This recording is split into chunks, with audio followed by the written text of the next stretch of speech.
Kung mabigat yung pinagdadaanan mo ngayon, huwag mong isipin na pinaparusahan ka. Kasi baka inaangat ka. Kasi minsan hindi natin gets kung bakit ang bigat ng seasons natin. At minsan magtataka ka bakit ang daming challenges, bakit ang daming inihingi ni God na let go.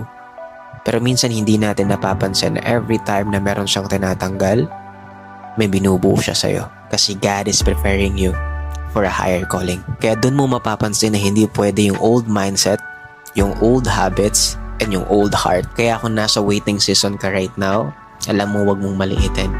Kasi baka ito na yung chapter na quietly, secretly, binubuo ka ni Lord para sa version na matagal mo na pinagdarasal.